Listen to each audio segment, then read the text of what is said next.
ಬೆಳ್ತಂಗಡಿ ತಾಲೂಕಿನ ಕಡಿರುದ್ಯಾವರ ಗ್ರಾಮದಲ್ಲಿ ಕೊಲ್ಲಾಡು ಹೊಸಬೆಟ್ಟು ಪ್ರದೇಶಕ್ಕೆ ರಸ್ತೆ ಇಲ್ಲದೆ ಅಲ್ಲಿನ ಜನ ತೀವ್ರ ಸಂಕಟ ಎದುರಿಸುತ್ತಿದ್ದಾರೆ. ನಮ್ಮ ಸಂಘಟನೆ ಅಲ್ಲಿನ ನಿವಾಸಿಗಳ ಪರ ಹೋರಾಟಕ್ಕೆ ಇಳಿದಿದೆ.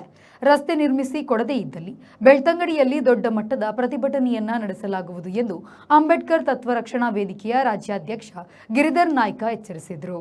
ಪುತ್ತೂರಿನಲ್ಲಿ ಸುದ್ದಿಗೋಷ್ಠಿ ನಡೆಸಿ ಮಾತನಾಡಿದ ಅವರು, ಸೋಮಂತಡ್ಕ ತಿಡುಪಿ ರಸ್ತೆಯಲ್ಲಿ ಪೊಟ್ಟುಕೆರೆ ಎಂಬಲ್ಲಿಂದ ಕಾವಲೊಡೆದ ಕೊಲ್ಲಾಡು ಹೊಸಬೆಟ್ಟು ರಸ್ತೆಯು 150 ವರ್ಷಗಳ ಹಿಂದಿನಿಂದಲೇ ಎತ್ತಿನ ಗಾಡಿ ಹೋಗುವ ದಾರಿಯಾಗಿತ್ತು. ಸ್ವಾತಂತ್ರ್ಯ ಬಂದು 78 ವರ್ಷವಾದರೂ ಈ ಭಾಗಕ್ಕೆ ರಸ್ತೆ ನಿರ್ಮಿಸಿಲ್ಲ.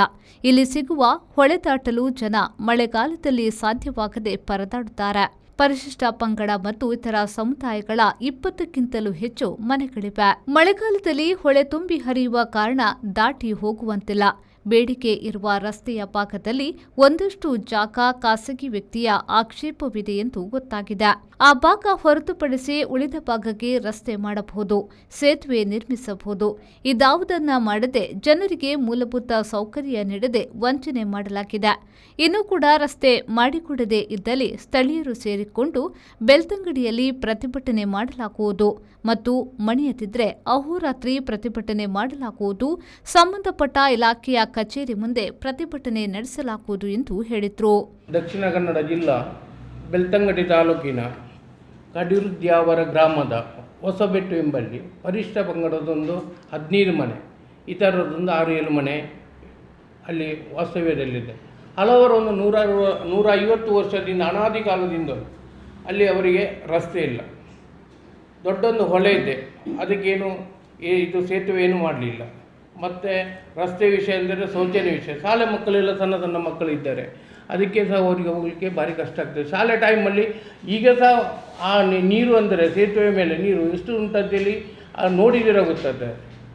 ಸಣ್ಣ ಸಣ್ಣ ಮಕ್ಕಳಿಗೆ ನಡ್ಕೊಂಡು ಹೋಗಲಿಕ್ಕೆ ಕಷ್ಟ ಆಗ್ತದೆ. ಆದರೂ ಎಲ್ಲ ಇಲಾಖೆಯವರಿಗೆ ಎಲ್ಲ ಮನೆ ಕೊಟ್ಟಿದ್ದಾರೆ.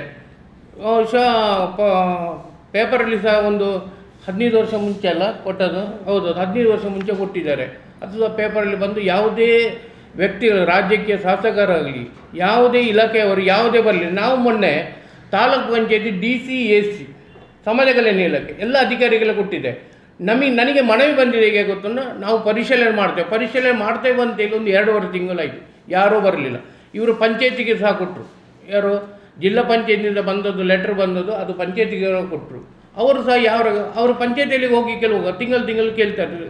ಅವ್ರು ಕೇಳುವಾಗ ಏನು ಹೇಳ್ತಾರೆ ಗೊತ್ತುಂಟ, ನಾವು ಬರ್ತೇವೆ ಅಂತೇಳಿ. ಯಾವಾಗ ಬರ್ತಾರೆ? 156 ವರ್ಷದಿಂದ ಆಗದ ಕೆಲಸ ಇನ್ನೂ ಅವರು ಒಂದು ನೋಡಿ, ಇಷ್ಟು ಒಂದು 16 ಮನೆ ಒಂದು ಪರಿಶಿಷ್ಟ ಪಂಗಡದ್ದು ಉಂಟಂತೇಳಿ, ಬಾಕಿ ಇತರ ಮನೆ ಅಂತೇಳಿ ಅವರು ಶೋಚನೀಯ ವಿಷಯ. ಯಾವುದೇ ರಾಜ್ಯಕ್ಕೆ ಆ ಟೈಮಿಗಾಗಿ ಬರ್ತಾರೆ, ನಾವು ರಸ್ತೆ ಮಾಡಿಕೊಡ್ತೇವೆ ಈ ಸಲ ಖಂಡಿತವಾಗಿ ಇಲ್ಲ.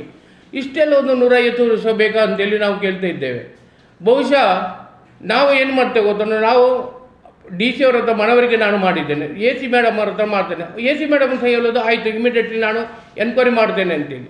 ಇಷ್ಟವರೆಗೆ ಎನ್ಕ್ವೈರಿ ಮಾಡೋವರೆಲ್ಲ ನನಗೊಂದು ನೋಟಿಸ್ ಬಂದ. ನಾನು 2-3 ಸಲ ಪದೇ ಅವರ ಸೋಮವಾರ ದಿವಸ ಹೋದೆ AC ಮೇಡಮ್ ಅಂತ. ಏನಾಯ್ತು ಮೇಡಮ್, ನೀವು ಬೆಳ್ತಂಗಡಿ ಹೋಗಿದ್ದೇನೆ, ಮಾತಾಡ್ತೇನೆ, ಸ್ವಲ್ಪ ಬಿಸಿ ಇದ್ದೇನೆ ಅಂತ. ಈ ಬಡವರ ಕೂಗು ಯಾರಿಗೆ ಗೊತ್ತಾಗ್ತದೆ ಅಂತ ನಾನೊಂದು ಕೇಳ್ತಾ ಇರೋದು. ಸುದ್ದಿಗೋಷ್ಠಿಯಲ್ಲಿ ರಸ್ತೆ ಸಂತ್ರಸ್ತರಾದ ಶ್ರೀದೇವಿ ಹೊಸಬೆಟ್ಟು, ವಸಂತ್ ಗೌಡ ಹೊಸಬೆಟ್ಟು, ಸುನಂದ ಕಲ್ಲಬೆಟ್ಟು, ಸ್ವರೂಪ್ ಹೊಸಬೆಟ್ಟು ಉಪಸ್ಥಿತರಿದ್ದರು. Aneesh, V4 news, Puttur.